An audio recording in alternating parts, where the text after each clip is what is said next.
The little girl thought she was rescuing a strange abandoned dog until the vet scanned his neck and went pale. His hands started to shake. He stepped backward. Then, without saying a single word, he reached for the phone and whispered, "Lock the doors. No one leaves."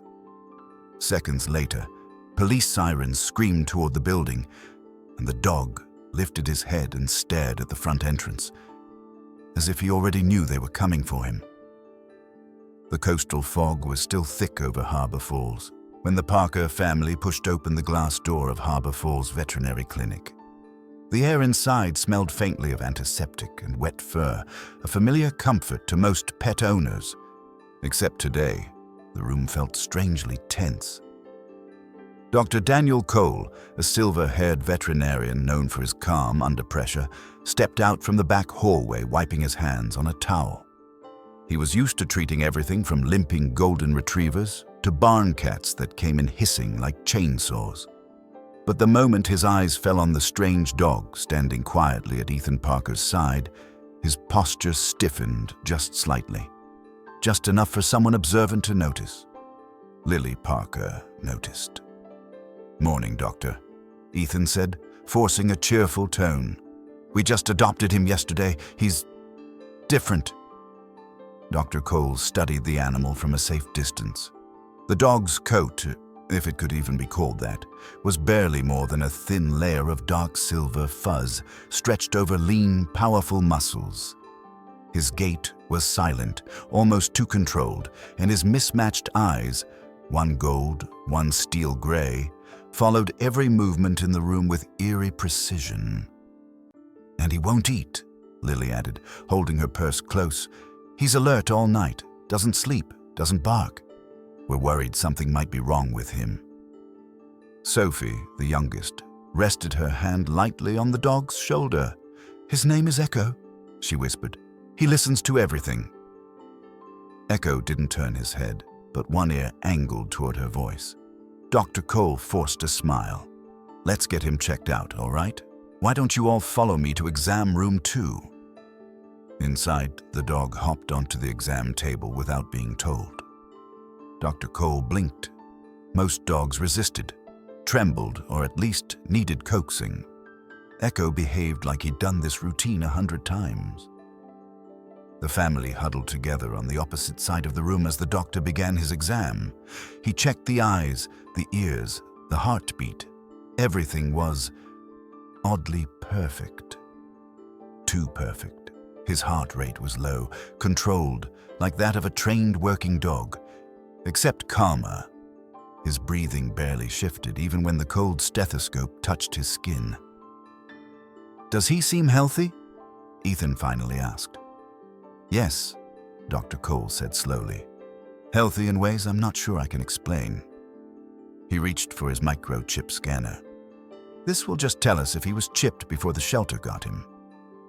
The moment the scanner passed over Echo's neck, the device let out a shrill, piercing beep. Not the normal beep of a registered pet. This one was louder, persistent, like an alarm. The screen flashed red. Dr. Cole frowned deeply and tried again. Another piercing tone. The screen filled with a long alphanumeric sequence followed by the words, "Evidence lock, US DOJ access restricted." He froze. Ethan leaned forward. "What does that mean?" Dr. Cole didn't answer. His throat bobbed as he swallowed.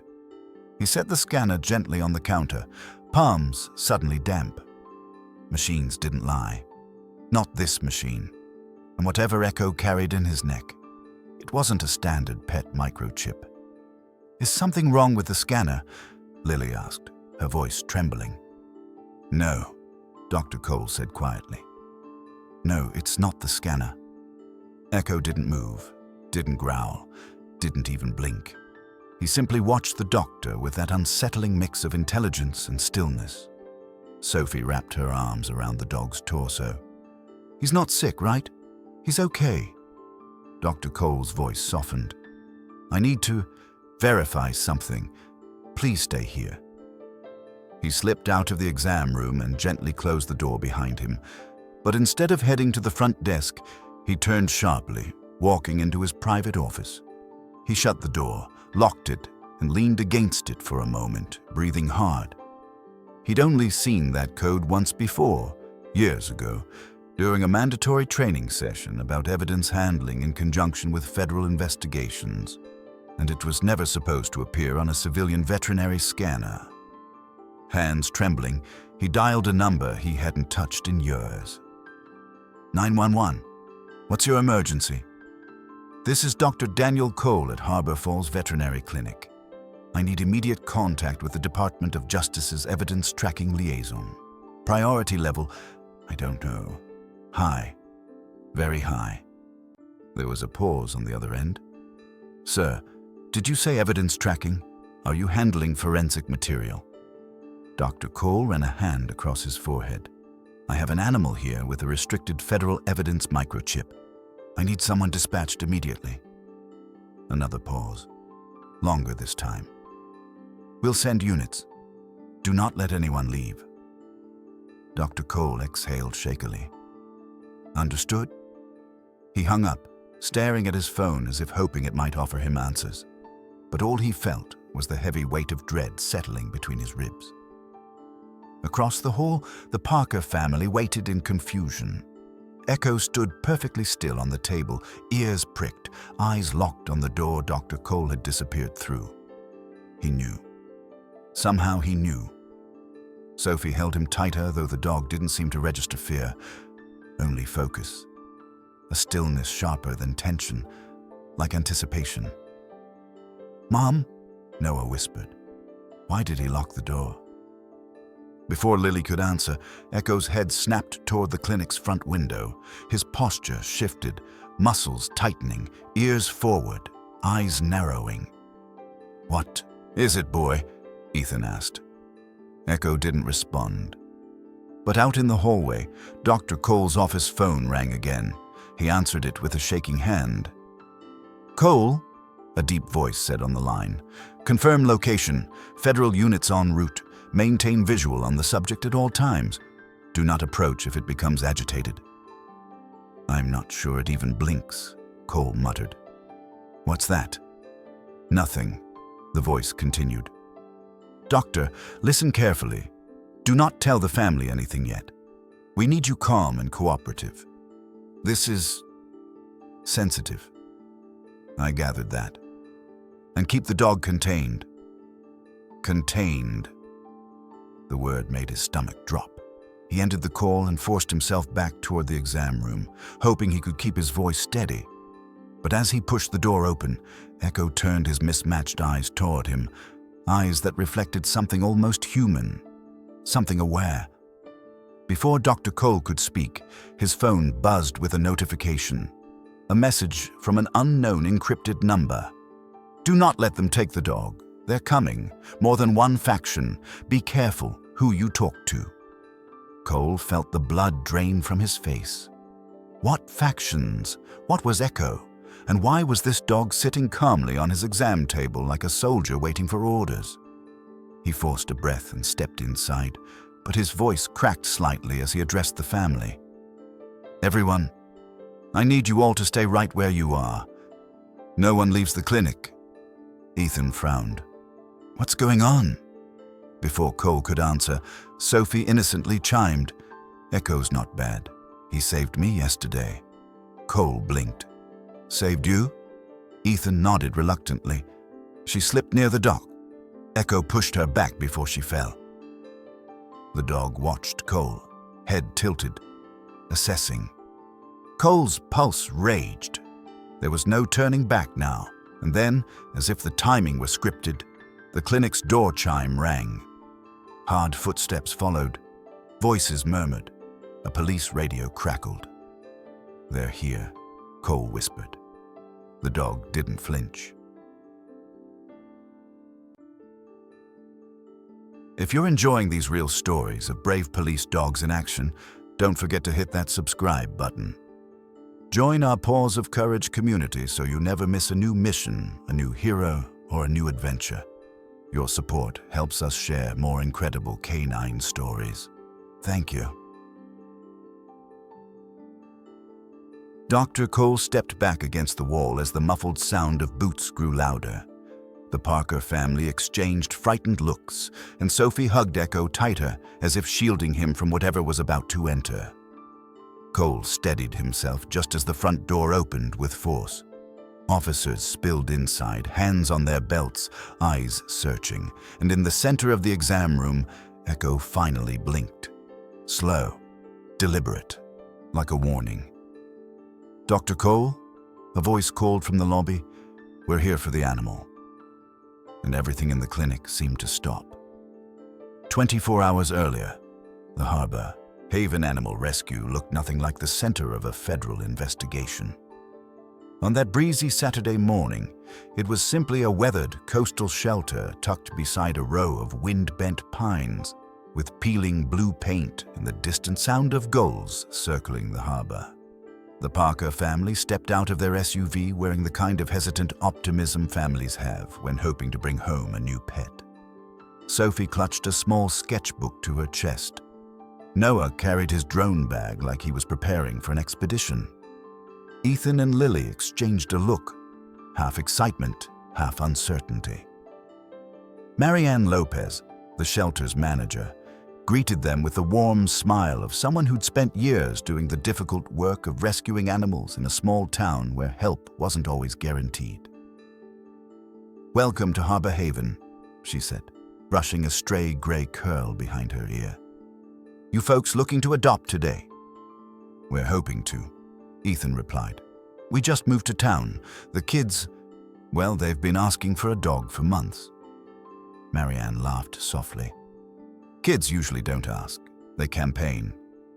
That earned a giggle from Sophie and a proud nod from Noah. Marianne began the tour. The shelter hallway was long, dimly lit, and lined with kennels on both sides. Most of the dogs perked up instantly, wagging tails, hopeful eyes, and the excited bark of animals desperate to be chosen. A golden retriever pressed his nose through the bars, and a beagle howled dramatically until Noah stopped to scratch behind its ears. But as they moved further in, the air became quieter. The dogs in this section were older, more cautious. Some stepped back nervously, others simply watched with tired eyes. Lily's heart broke a little at each kennel. "So many," she murmured. "Too many," Marianne said with a sigh. "We're understaffed. Harbor Falls isn't exactly flush with funding." Trailing behind them was Tyler, a lanky 20-something volunteer who wore a beanie despite the summer breeze. He was friendly enough, but had the restless air of someone who spent too many nights down conspiracy theory rabbit holes. "If anyone finds a dog with a microchip from Area 51, he joked, "call me first." Noah was instantly fascinated. "Area 51 has dogs?" "Oh yeah," Tyler said dramatically, "and half of them glow in the dark." "Tyler," Marianne warned without turning around, "please don't traumatize the children." He grinned sheepishly. "Right. Sorry." The family walked on, until Sophie suddenly stopped. She stood frozen at the very end of the hallway, her eyes fixed on the last kennel. It was placed in a corner where the lights buzzed weakly, creating a flicker of shadows that made the cage seem almost out of place. Inside lay a dog unlike any they had seen. Its body was sleek and dark, almost metallic under the dim bulbs. The skin, more skin than fur, was smooth, showing defined muscle structure beneath.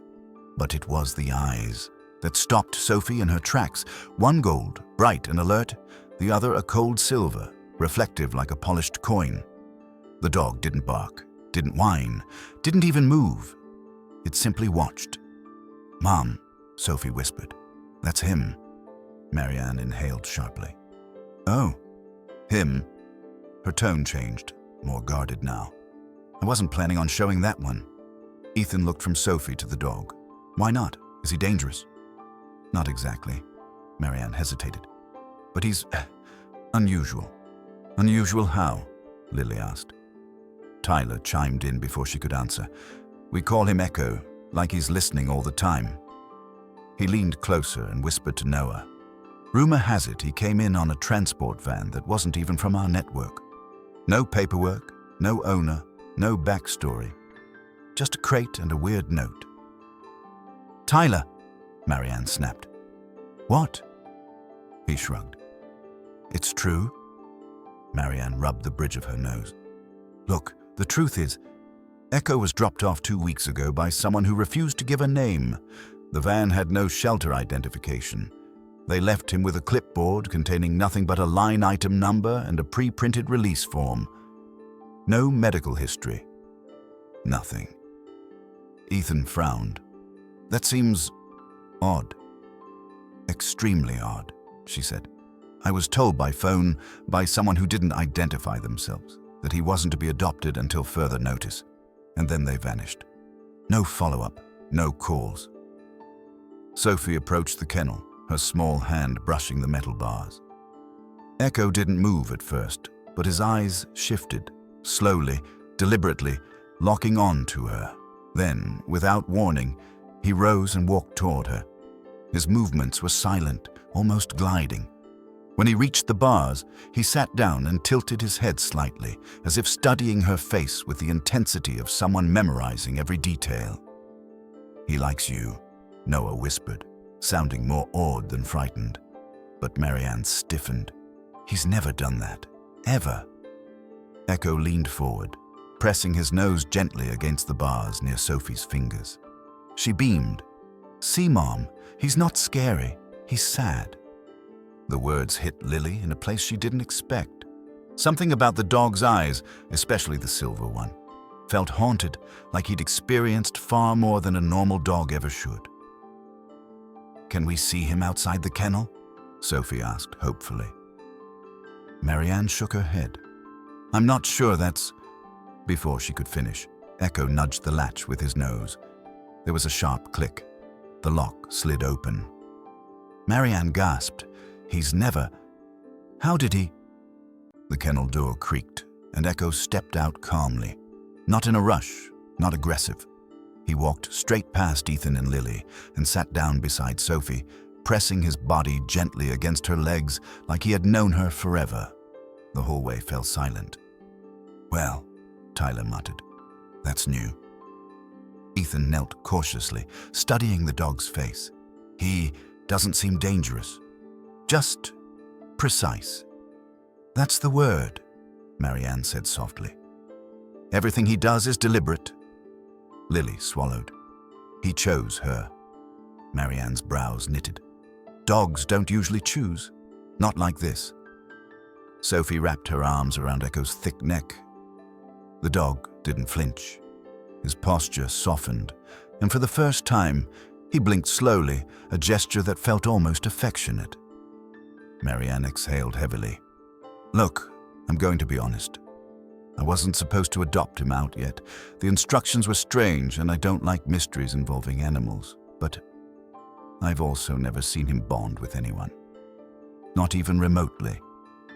Ethan and Lily exchanged a look, a silent conversation about caution, responsibility, and the strange sense of fate lingering in the air. "What do we need to do?" Ethan asked.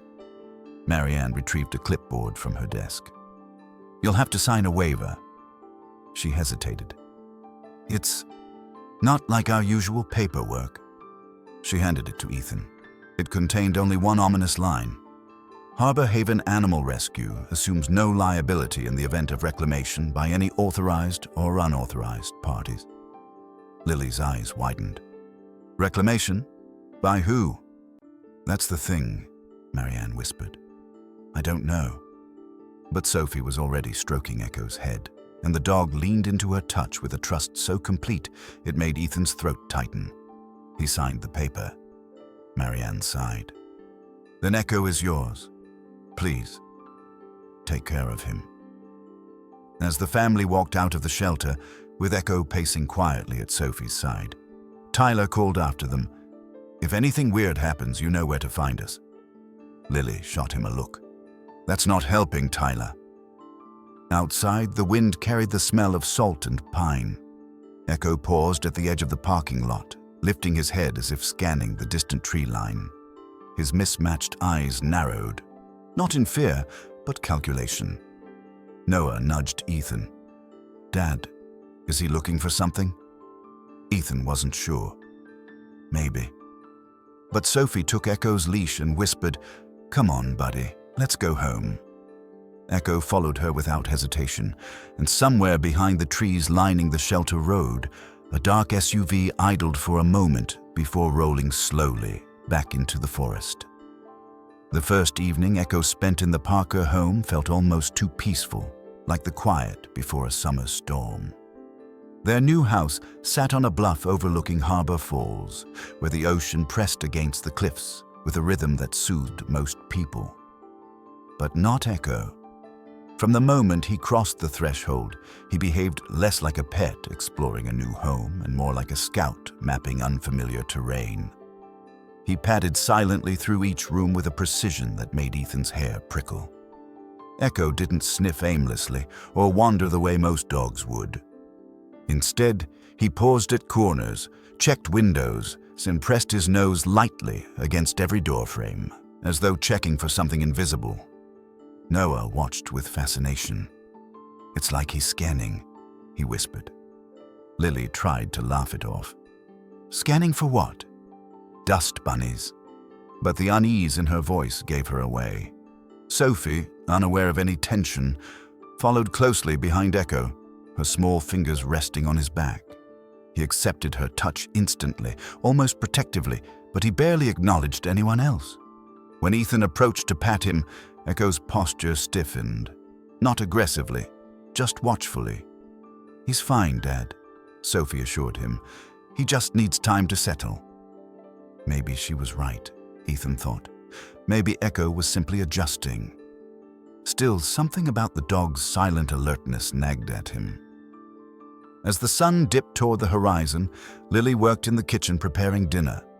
The smell of roasted chicken filled the house, normally enough to get any dog's tail wagging, but Echo didn't even glance her way.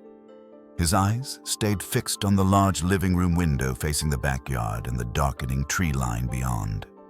When Lily placed a bowl of fresh chicken and rice in front of him, Echo sniffed it once, stepped back, and sat down. "He's still not eating," she said softly. "Maybe he doesn't like chicken," Noah offered. Ethan raised an eyebrow. "What kind of dog doesn't like chicken?" Sophie knelt beside Echo. "He eats love, not food," she said matter-of-factly. Lily smiled tiredly. "I wish that were true." Despite her gentle coaxing, Echo wouldn't touch the meal. Nor did he react to the neighborhood dogs barking in the distance or the low rumble of boats returning to the harbor. He remained still, watching the window, watching the yard, watching the dark. After dinner, Sophie curled up on the living room rug with her sketchbook. She began drawing pictures of Echo, his odd eyes, his sleek body, the faint ridge along his head. Echo lay beside her, head lowered to the floor but eyes fully open. Every now and then, he tilted his head toward her pencil strokes, as though curious about what she was portraying. Noah leaned over Sophie's shoulder. "You got the gold eye right," he said, "but the silver one needs more shine." Echo turned his mismatched gaze toward Noah. Noah took one step back. "Okay," he muttered. "That's intense." "Echo's just smart," Sophie said defensively. Too smart, Ethan thought privately. When the children went upstairs for bedtime, Echo remained downstairs. Ethan expected him to follow Sophie, maybe curl up beside her bed like most loyal dogs would. But Echo didn't even glance toward the staircase. He walked to the back door, sat down, and stared out the glass pane into the night. "He's keeping watch," Lily murmured. Ethan nodded. "Like he's waiting for something." They dimmed the lights, locked the doors, and went to bed feeling a strange flutter of nerve. In the middle of the night, Ethan awoke to the faint creak of the back deck. At first, he thought it was the wind stirring the boards, but then he heard it again. Soft, measured, not random shifting. He slipped out of bed, careful not to wake Lily, and headed downstairs. The house was dark, but moonlight spilled through the windows, casting long shadows across the floor. Echo was still seated at the back door, exactly where he had been hours earlier. His posture was motionless, but his ears were angled sharply forward. "Echo," Ethan whispered. "What do you hear?" The dog didn't turn his head. Instead, he pressed one paw against the door frame with a slow, quiet motion, like a warning. Ethan's breath caught. He stepped toward the window and scanned the yard. Nothing. Just the faint outline of fir trees swaying in the breeze. But then the wind paused, and he heard it. A soft crunch. Footsteps. Human footsteps. "Who's out there?" he muttered. Echo let out a low vibration of a growl, barely audible, but deep enough to send a shiver up Ethan's spine. He snapped on the porch light. Nothing moved. The yard was empty. The footsteps stopped, but the feeling lingered. Someone had been there. The next morning, Lily found Ethan outside examining the ground. "Did you sleep?" she asked. "Not much," he admitted. "I heard something last night." Lily knelt beside him. The soil near the fence was disturbed. Fresh impressions, long and narrow. Boot prints. "Do you think it was a hiker?" she asked. "No," Ethan said. His voice had a seriousness she didn't like. "These prints are deliberate. Someone was close to the house." Before she could respond, Noah came jogging over, waving his drone controller. "Dad, you've got to see this." He pulled up footage recorded automatically the evening before. As the drone hovered above the tree line behind the house, its camera caught a dark SUV parked halfway down the road. Engine off, windows blacked out. It stayed there, unmoving, watching the house. "Why didn't we see this?" Lily whispered. Noah swallowed. "Because it left right after the drone battery died." Ethan felt something tighten in his chest. "Lily, this isn't normal." Echo padded over to them, sniffed the ground near the boot prints, and lowered his head. Not afraid, just confirming. He walked the perimeter of the yard with slow, calculated steps. Then he paused at a cluster of bushes. He nudged his nose through the leaves. Lily reached in and froze as she pulled out a small object. A syringe. Metallic. Industrial. Not medical grade for pets. Nothing she'd ever used at the hospital. "Dear God," Lily whispered. "Someone injected him. Recently." Sophie, who had just stepped outside, gasped. "Who would hurt Echo?" Ethan wrapped an arm around her shoulders. "We don't know, sweetheart." Echo rubbed his head gently against Sophie's hand, but his attention stayed fixed on the forest. As if he knew the danger wasn't gone. As if he expected it to return. That night, the Parker home was once again swallowed by darkness and ocean wind. But this time, Ethan double-checked the locks. Lily kept her phone by her pillow. Noah left his drone battery charging on the desk. Sophie whispered goodnight to Echo before heading upstairs. Echo didn't move from the back door. He didn't sleep. He didn't eat. He just waited. Vigilant, silent, unmoving, his eyes reflecting the faint glow of the moon. Watching for whatever was coming, because something was, and Echo could sense it long before the Parkers could. A sharp gust of wind rolled in from the ocean that Wednesday night, rattling the loose shingles on the Parker roof. Ethan was in the garage mending a cracked paddleboard while the rest of the family settled inside for the evening. The soft sounds of the TV drifted from the living room. All seemed calm until Echo's low growl sliced cleanly through the quiet. It wasn't loud, it wasn't frantic. It was precise, like an alarm whispered rather than shouted. Ethan stiffened. He knew every sound Echo had made since they'd brought him home, and this one was different. It vibrated with intent. He wiped his hands and stepped into the backyard through the garage door. Echo was already there, standing rigidly near the fence line, his body angled toward the far corner where the shadows thickened beneath the tall pines. "What is it, boy?" Ethan whispered.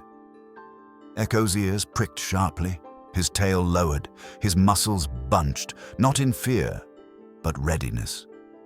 A sudden metallic rattle echoed through the yard, quick, jarring, unmistakable. Not the sound of a branch or an animal. Something hit the fence. Ethan's breath caught. He moved closer, squinting into the dark. "Hello?" he called out, keeping his voice steady. No answer. The wind stilled as if the night itself were holding its breath. Echo lowered his body closer to the ground, eyes locked forward. Then, footsteps. Human footsteps. Crunching through wet leaves, faint but deliberate. Ethan took one step backward toward the porch. "Lily," he called, keeping his voice low. "Turn on the outside lights." The porch bulbs flared bright. Their glow spilled across the yard, revealing a disturbing sight. The wooden fence panel at the back corner was bowed outward, as though someone had pressed hard from the outside. The wood was scraped raw, and the metal support bar was bent. Ethan's pulse hammered. "Someone tried to climb in," he muttered.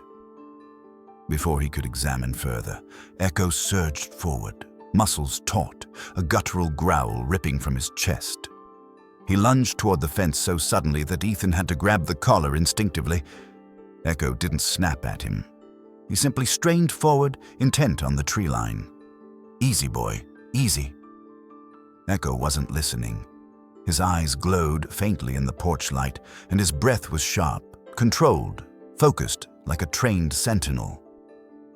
Lily rushed, out onto the deck, arms wrapped around herself against the cold night air. "Ethan, what's happening?" Ethan pointed at the fence. "Someone was out there. I heard them. Echo heard them first."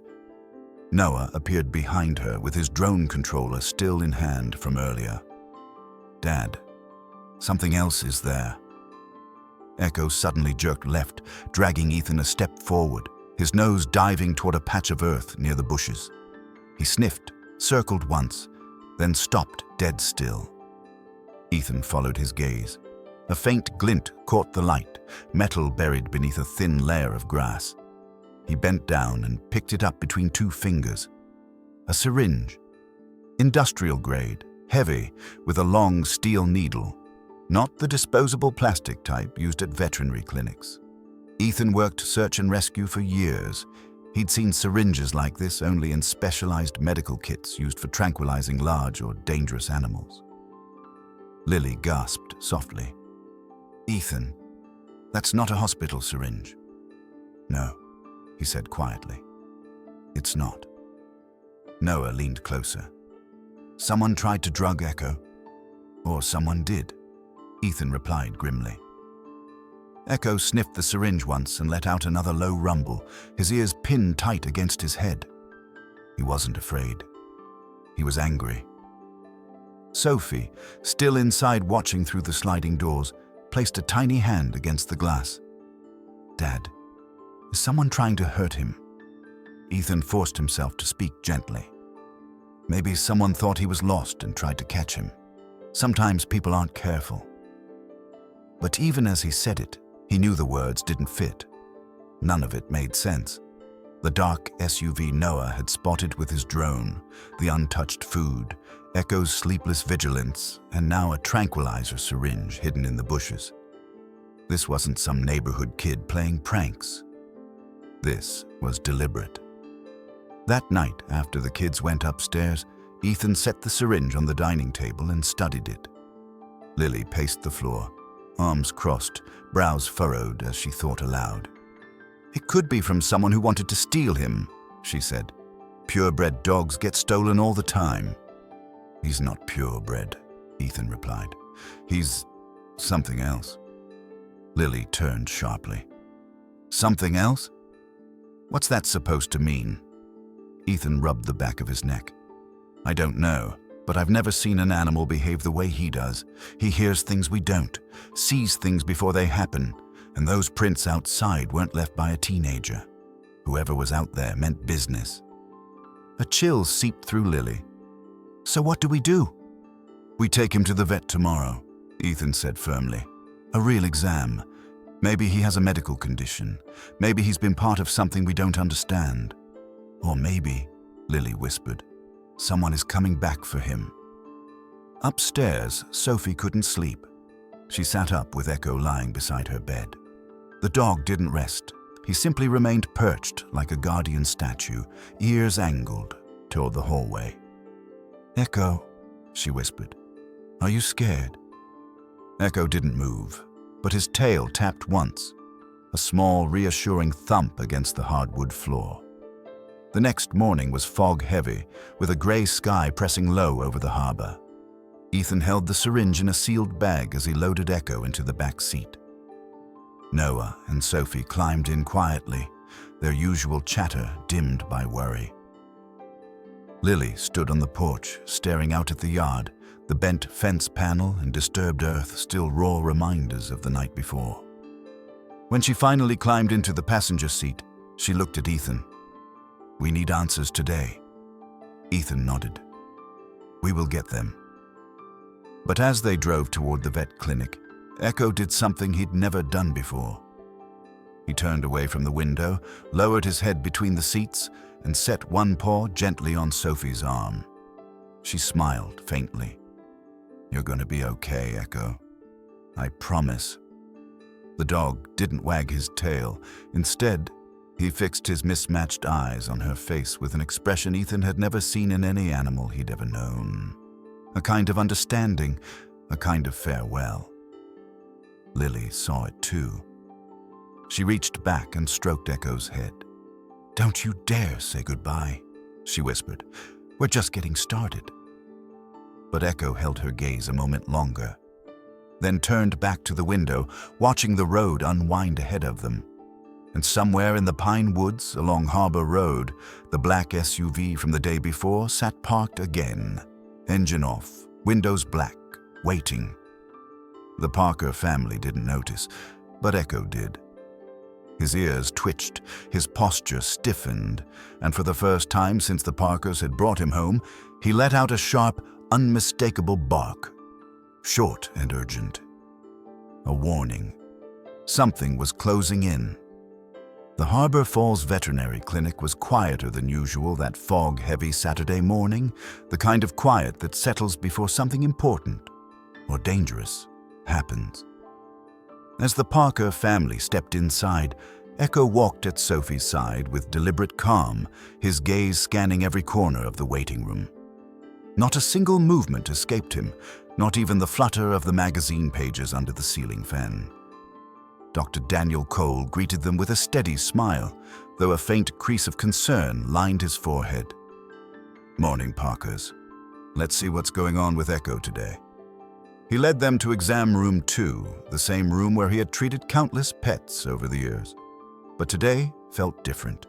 Even Dr. Cole sensed it. Echo hopped onto the exam table without prompting. Smooth, controlled, almost like he had done it as part of a routine. Sophie stood close enough to lace her fingers through Echo's short, coarse fur. He didn't sleep again last night. Not even a little. Ethan nodded. And we found something in our yard, something that shouldn't have been there. He pulled a sealed bag from his jacket. Inside lay the syringe they'd discovered near the fence. Dr. Cole's eyebrows shot up. Where did you find this?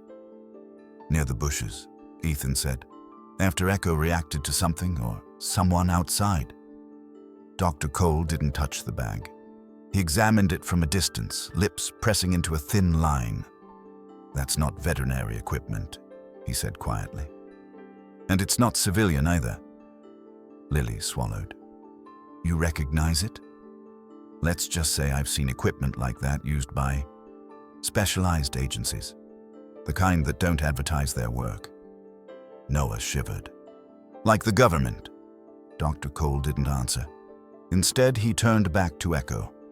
Let's start with a scan. He grabbed the microchip reader and gently passed it over Echo's neck. The device beeped once. Normal. Then twice.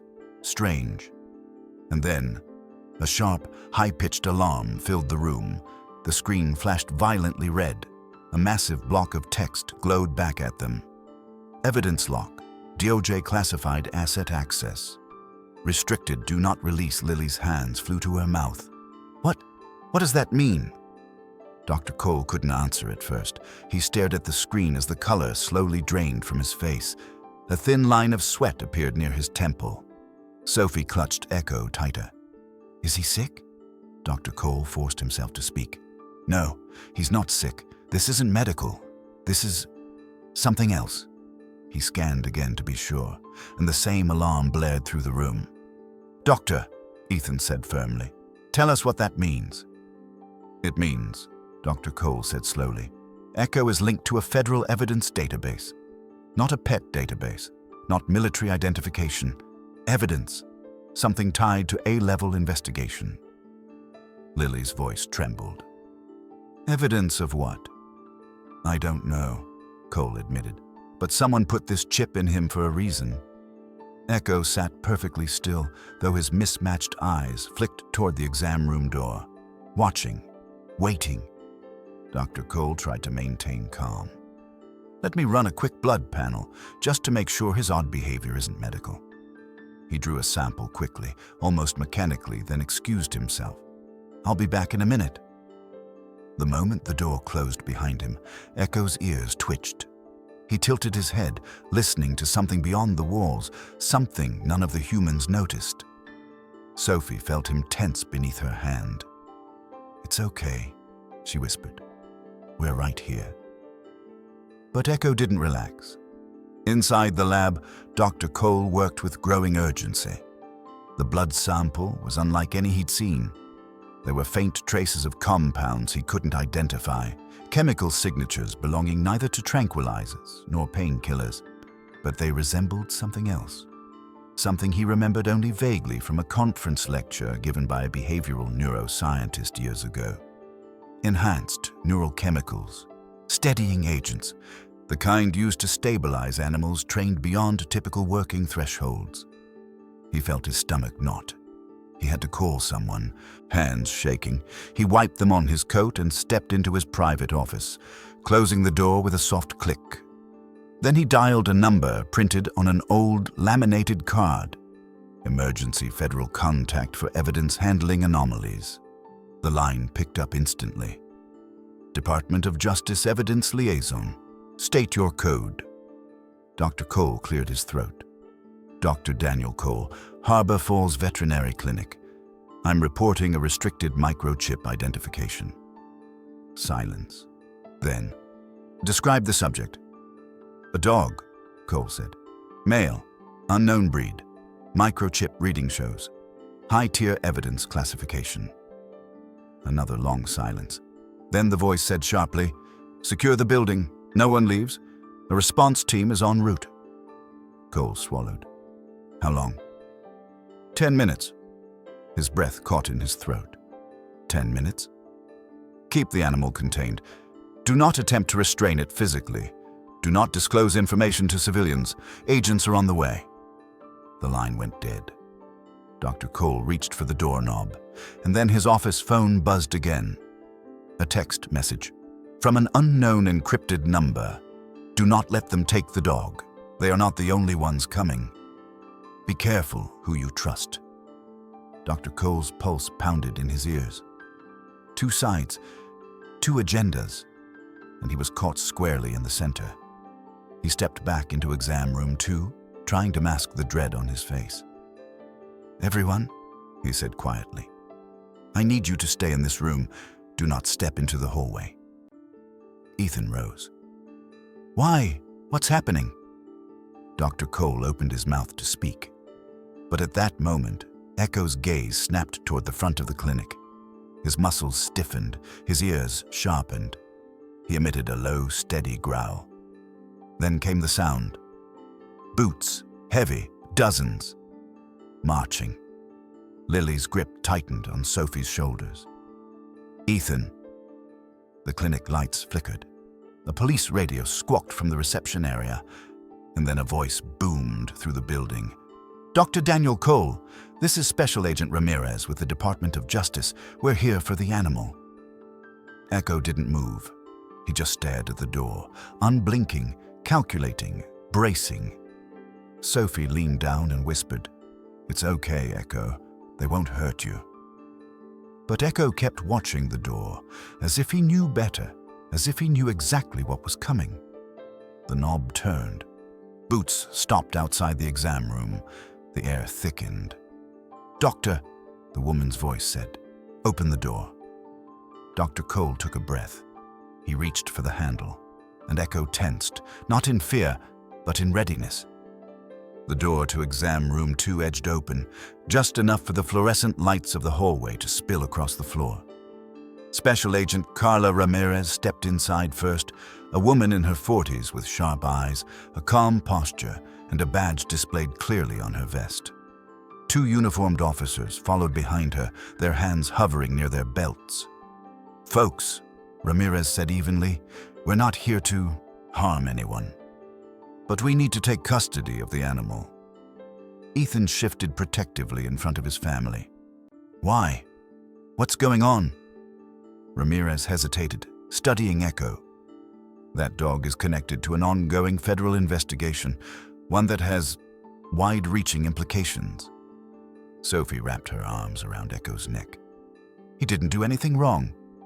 "I don't doubt that," Ramirez replied gently. "But we need to ensure the safety of everyone in this room." Echo didn't move. His mismatched eyes stayed locked on the door, like he was counting footsteps beyond the hallway, preparing for something the humans hadn't sensed yet. Dr. Cole cleared his throat softly. "Agent Ramirez, the microchip. Can you tell us what it ties to?" Ramirez exhaled, glancing at her officers before answering. "The chip belongs to a seized property inventory from Grey Guard Security, a private contractor currently under federal investigation." "Grey Guard?" Ethan repeated. "They're that security firm in the city. They guard buildings, warehouses." "They used to," Ramirez said. "But last year we discovered they were operating far beyond their authorized roles. Illegal detainments, experimental training programs, even biological asset handling." Her eyes fell on Echo. He was listed as evidence in one of those operations before he disappeared. The room fell into stunned silence. "You're saying he escaped?" Noah asked quietly. "We believe someone helped him," Ramirez replied. "And whoever did that is either very brave or very desperate." Echo's ears twitched. A subtle vibration passed beneath his skin, just enough for the table to creak. Sophie felt it and hugged him tighter. Before Ramirez could continue, the clinic lights flickered. Once, twice. Then the front reception area went dark. "Power failure," Dr. Cole muttered. "No," Ramirez said sharply. "This is tactical." Echo rose to his feet. A low, steady growl rumbled from deep in his chest. "Everyone behind the table," Ramirez commanded. The officers drew their weapons in a silent, swift motion. Ethan pulled Sophie with him, shielding her with his body. Lily grabbed Noah's hand. Then, a metallic crash shook the building, followed by another, and then the unmistakable hiss of smoke grenades rolling across tile. "Get back!" Ramirez shouted. A wall of gray mist surged under the exam room door, creeping over the floor like a living thing. Echo stepped forward, positioning himself between the family and the door, teeth bared, muscles coiling with an instinct that looked almost trained. The rear entrance of the clinic slammed open. Ramirez's radio crackled violently. "Agents down! Rear entry breached! Unknown hostiles! Heavily equipped!" Dr. Cole's breath hitched. "They're here for Echo." "Not just Echo," Ramirez said, her voice low. "They're here to erase evidence and anyone who saw it." The door to the exam room burst open. 3 masked men in tactical black gear stormed in. No badges, no insignia, operating with precision that sent a chill down Ethan's spine. One raised a tranquilizer rifle. The dart launched. Echo twisted, faster than any animal should have been able to move. The dart grazed his shoulder but didn't sink deep enough. He lunged, jaws locking around the attacker's wrist, forcing the rifle to clatter to the floor. The second intruder reached for Sophie, grabbing her by the arm. Sophie screamed. Echo whirled, his eyes flashing gold, throwing his entire weight into the man's leg. The attacker toppled backward, releasing Sophie. Ethan dragged her into his arms, heart pounding. Ramirez fired a warning shot into the ceiling. "Stand down!" But the intruders weren't listening. They pushed forward, determined, almost mechanical. Then, another flash of movement. Marcus Reed, an off-duty local officer who'd raced to the scene after Cole's call, burst through the rear hallway and tackled one of the intruders from behind. "Parker, get your family out of here," he shouted. "We're not leaving Echo," Sophie cried. Echo snarled, dodging another tranquilizer dart. He moved like something engineered for combat. His muscles responded with speed and precision no natural dog could match. The third intruder grabbed the tranquilizer gun from the floor and aimed again. Echo paused, just for a fraction of a second, as if calculating 10 steps ahead. Then he leapt. The dart fired. It hit Echo squarely in the side. "No!" Sophie screamed. Echo staggered, but didn't fall. He pushed through the haze, clamped his jaws around the intruder's sleeve, and jerked him sideways, slamming him into the metal exam table. Ramirez lowered her weapon. "This isn't a dog," she whispered. "This is a trained asset." The attackers began retreating, dragging their wounded with them. One shouted into a comm device, "Abort! Abort! Subject too unstable! Fall back!" They fled through the back entrance just as police sirens wailed outside. Echo finally dropped to his knees. Sophie ran to him, sobbing. "Echo, stay with me, please!" The dog's breaths were shallow. His eyes flickered, not with confusion, but memory. A memory that wasn't his choice, a memory forced into him long ago.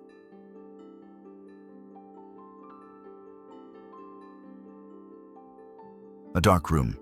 Metal cages, surgical lights, a younger Echo pinned beneath restraints, trembling not in fear but in conflict, commands punching through his mind like static.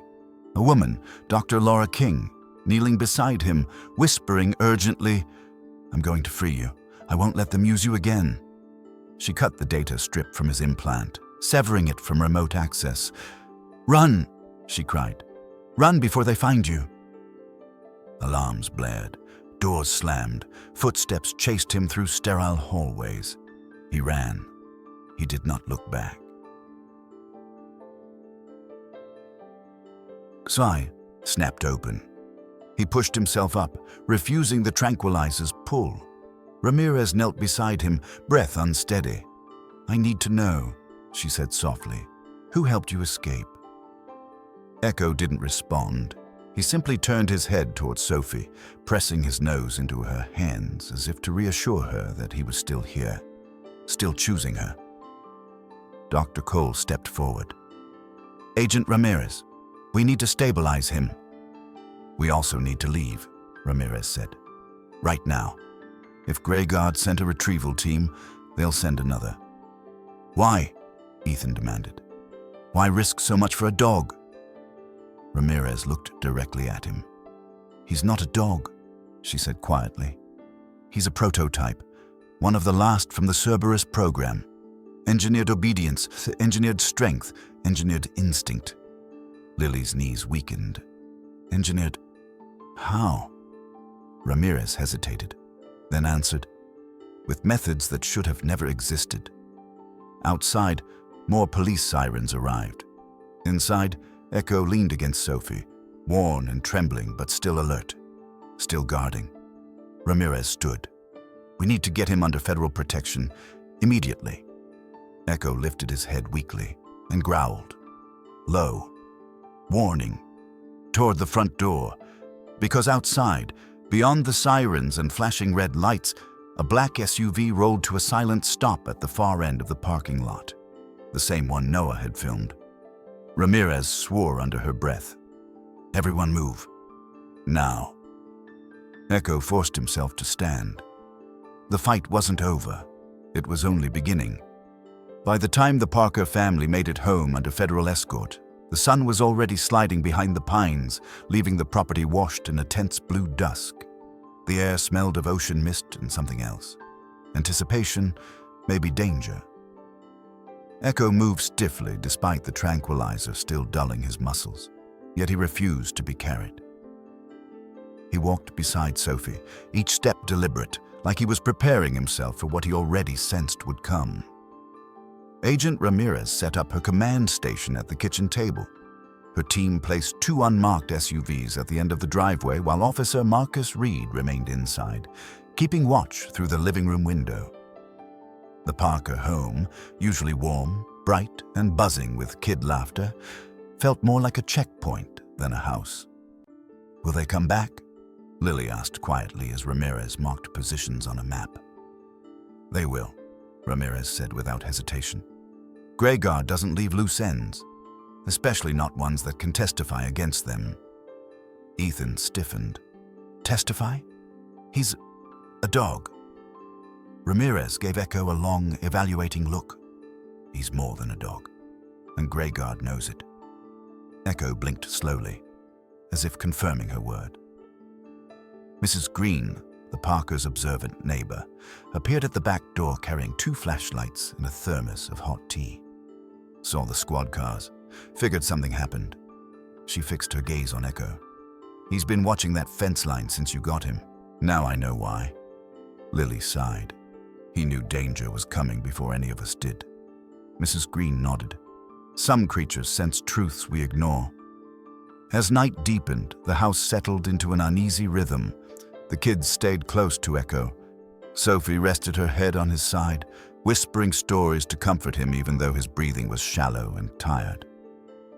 Noah monitored the drone feed from his tablet, checking the perimeter for movement. Ethan locked the doors again. He didn't like how jumpy his own hands felt. Just before midnight, the power flickered. Off, on, off again. The fridge hummed weakly, the lights dimmed to a sickly yellow. Agent Ramirez stood up sharply from the table. "That wasn't a grid failure," she said. "That's signal interference." Echo lifted his head. His ears twitched. He stood. Sophie froze. "Echo?" The dog's pupils narrowed, his posture shifting from exhaustion to sharpened vigilance, as if something had just whispered into his nervous system. Marcus hurried to the window. Agent Ramirez. You need to see this." 3 vehicles rolled silently down Harbor Road, 2 SUVs and a van painted in the same unmarked matte black as the one they'd seen before. No headlights, no plates. Ramirez's jaw tightened. "Positions! Now!" Her agents moved fast, taking cover behind furniture, checking their weapons. Ethan grabbed his kids. "Everyone stay low." A soft clicking noise echoed outside, like metal tools being fitted into place. Then the porch boards creaked, and the front door shook under a heavy, precise knock. "Mr. Parker," a cold male voice called through the wood. "Open the door. You're harboring stolen property. Surrender it, and no one gets hurt." Ramirez mouthed one word silently. "Grayguard." Ethan didn't move. "This is private property. You have no—" Glass exploded as a flash grenade burst through the living room window. "Down!" Marcus shouted. The room filled with white-hot light and ringing static. Sophie cried out, covering her ears. Noah dropped to his knees, shaking. Echo leapt in front of Sophie, shielding her with his body as the blast wave hit. Boots thudded against the porch. The front door cracked, splintered.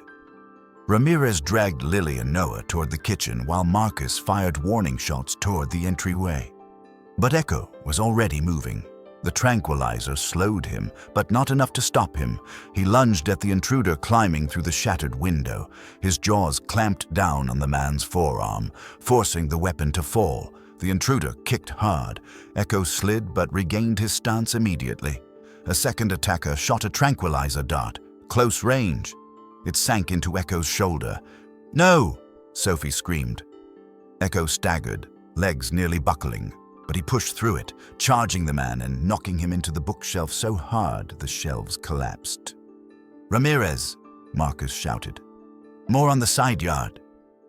Ramirez aimed through the kitchen doorway, firing at the figures outside, trying to breach the sliding glass door. The Parkers crouched behind the counter, clinging to each other. Lily whispered shaky prayers under her breath as she held Sophie close. But Sophie broke free. She raced toward Echo, who had collapsed onto his side, panting, fighting to stay conscious. "Echo!" she sobbed, grabbing his face in her hands. "Please don't close your eyes. Stay with me." The sliding glass door cracked under a heavy ram. Another burst of smoke filled the room. Ramirez coughed. "We're losing ground. Marcus, fall back." A third intruder entered, this one hefting a capture pole and a crate. "They're here for Echo," Ethan growled. "Help him!" Agent Ramirez fired twice, driving the attacker back, but the smoke made it impossible to see clearly. Shapes moved in and out of the haze. Footsteps and shouts mixed with the harsh metallic clatter of weapons. Noah, coughing, stumbled to the living room table to grab his drone controller. His shaky hands launched it blindly out the broken window. The drone's lights blinked weakly through the smoke, but it captured what no one else could see. 4 more Grey Guard operators approaching from the dark. No badges, no insignias, no mercy. "Mom!" Noah yelled. "They're everywhere!" Echo tried to rise again. His body trembled violently. Then his golden eyes snapped toward Sophie, recognizing her fear, her voice, her trembling hands. With a guttural growl, he pulled himself upright, barely standing. The intruder with the capture pole lunged forward. Echo launched. His body collided with the man's chest with enough force to knock him backward into the wall. The pole clattered to the floor. Sophie grabbed Echo's fur. "No, please." He didn't stop. He wouldn't stop. Not when she was in danger. Not when this family had given him the first moment of peace he'd ever known. Ramirez's radio crackled violently. "Federal backup inbound. Hold your position." The Grey Guard men hesitated. Outside, blue and red lights finally appeared at the road's crest.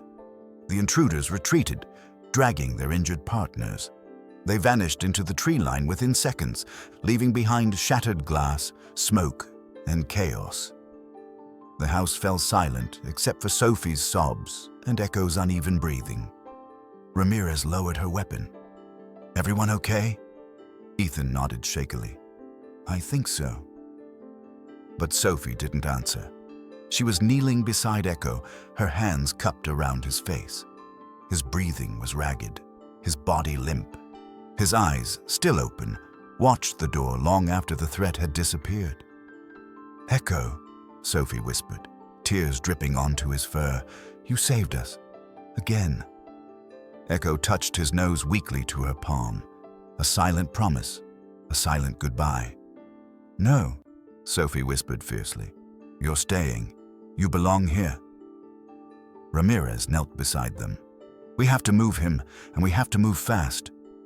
Grey Guard won't stop." Ethan gathered his family. Ramirez gathered her agents. Echo forced himself to stand, because danger wasn't gone. It was coming back, and Echo knew it better than anyone. The convoy pulled away from the Parker home just after dawn, the early light cutting pale ribbons through the fog drifting off the harbor. Agent Ramirez sat in the front SUV, scanning every passing vehicle, while the Parkers rode in the middle car with Echo stretched across the floorboards. Sophie held his head in her lap, gently stroking behind his ears as he drifted in and out of consciousness. His breathing was shallow, uneven, but the tranquilizer was finally easing its grip. "Hang in there, boy," Ethan murmured from the front seat. "We're getting you somewhere safe." Safe. The word felt fragile. Ramirez spoke into her comms. "All units will rendezvous at the Federal Field Station in 10 minutes. Keep tight formation. Grey Guard won't risk another hit in broad daylight. But don't underestimate them." Lily reached back and placed her hand over Sophie's. "He's strong. He'll make it." Sophie nodded, though tears clung to her lashes. "He saved us twice, Mom. He can't leave us now." Echo's eyes flickered open at the sound of her voice. His tail tapped against the floor once, weak but certain. As they neared the facility, a cluster of black SUVs, military vehicles, and satellite trucks came into view. Agents hurried across the lot. Floodlights hummed even in the morning sun. It looked less like a safe house and more like a war room in full alert. Ramirez stepped out as the vehicle stopped. "Let's get him inside. He needs medical work, and we have decisions to make." Two medics rushed Echo onto a stretcher, guiding him gently through the doors. Sophie clung to his paw until the very last moment and watched as he disappeared down the hallway toward the emergency bay. "Agent Ramirez," Ethan said, stepping beside her. "This ends today. It has to." Ramirez nodded. "It will. Grey Guard messed with the wrong family this time." Inside, screens showed satellite images, intercepted communications, and a map with multiple red markers. Grey Guard's movements, their safe houses, their last known transmissions. Officer Marcus Reed joined them, looking grim. "Feds raided a Grey Guard storage facility an hour ago," he said. "Found weapons, tracking equipment, and a list of potential retrieval targets. Echo's ID was on all of them." Lily shuddered. They were never going to stop. Sophie stood silently beside her parents, hugging her arms to her chest. A door opened down the hall. Dr. Cole, the same veterinarian who'd first scanned Echo's chip, approached, this time wearing a federal badge and escorted by two medics. "Is he okay?" Sophie asked, before the doctor could speak. "He's stable," Cole said gently. "The tranquilizers were strong, but he metabolized them faster than any ordinary dog could. He's fighting hard to stay alert." Sophie let out a trembling breath of relief. Ethan asked, "Doc, what exactly did they make him?" Cole hesitated. "Something between a partner and a weapon. Military-grade conditioning, enhanced perception, pain tolerance most dogs wouldn't survive. But something inside him broke from their control, or maybe something healed. Hard to say." Ramirez crossed her arms. "We need to talk about next steps." Before she could continue, an alarm buzzed overhead. A staffer rushed over. "Agent Ramirez, Grey Guard operatives intercepted. We picked up a transmission. If we can't retrieve Asset Angel 7, we bury the evidence." Angel 7. Echo's real designation. Sophie whispered, "They're going to try to destroy him." Ramirez's expression hardened. "They won't get anywhere near him." But even she looked shaken. "Agent," Ethan said, voice firm, "you've seen what he is, but you've also seen who he is. He protects us. He protects our kids." "He's family," Lily added. Sophie swallowed. "He chose us." Ramirez studied the three of them. "What Echo chooses matters, and right now, he seems to be choosing you." Cole cleared his throat. "There's something else, something urgent." He motioned for them to follow him down the corridor. They walked into the medical bay where Echo lay on a padded mat, awake now, though still weak. His tail thumped once when Sophie entered. Cole pointed to a scan glowing on the monitor. "This is Echo's implant. The data strip is severed, permanently. Whoever freed him cut the link to the Grey Guard command center. But this," he zoomed in, "this tiny node here still broadcasts a signal." Sophie's heart dropped. "Like a tracker?" "Exactly," Cole said. "Grey Guard wasn't just following you. They were following him." Ethan stepped back. "So they're coming here?" Ramirez's comm crackled. "Inbound vehicles detected. 0 identifiers. Possible Grey Guard convoy. ETA 20 minutes. Cole squared his shoulders. "Agent, we have to remove the node. The sooner, the better." "Do it," Ramirez ordered. "But be quick." The medics prepped instruments. Sophie stood at the edge of the surgical bed, Echo's eyes locked onto hers. He didn't flinch as the anesthetic mask lowered toward him. But when the gas began to flow, he nudged Sophie's hand with his muzzle. "Don't be scared," she whispered. "We're right here, all of us." Echo closed his eyes, and the surgery began. Outside, the federal agents took position. Vehicles blocked the entrances. Drones circled the sky. Ramirez barked orders like a commander preparing for a final stand. 10 minutes. 15. Finally, Cole stepped out, removing his gloves. "It's done. The note is out. Greyguard can't trace him anymore." Before anyone could celebrate, the comm station flared to life. "All units, stand down. Repeat, stand down." Ramirez froze. "Identify." A different voice came through, crisp, controlled, official. "This is Deputy Director Mitchell, Department of Homeland Defense. Greyguard convoy neutralized. All operatives in custody. Facility is secure." Ramirez blinked in disbelief. They got them." "Every last one," the voice replied. "Your job now is to debrief the Parker family and determine custody of the asset." Sophie ran past the adults, straight into Echo's room. He was awake, groggy but awake. He lifted his head and laid it gently in her lap. "You're okay," she whispered. "You're really okay." Ethan, Lily, and Noah gathered around him. Cole and Ramirez stood quietly at the doorway. Then Ramirez stepped forward. "There's one last decision to make." Sophie stiffened. "You're not taking him away." Ramirez shook her head. "No, Greyguard is gone. Echo isn't evidence anymore. He's a survivor. The question is, what does he want next? To stay with your family, or to join a specialized humanitarian K-9 division?" She paused. "He could save lives. Many lives." Sophie's voice broke. "But he saved ours." Echo looked between them all. Then he pressed his head into Sophie's chest. Ramirez smiled softly. "I think he's made his choice." But then Echo stood, slowly, deliberately. He walked to Ethan, then to Lily, then to Noah, then back to Sophie. And then he looked at Ramirez, not with fear, not with confusion, but with resolve. Ramirez knelt. "You want both, don't you? A purpose and a family." Echo leaned forward, touching his nose to her badge. Cole laughed under his breath. "Smartest dog I've ever seen." Sophie hugged Echo tightly. "You can go help people, but you come home to us, always." Outside, the morning sun finally cleared the fog. The danger had passed.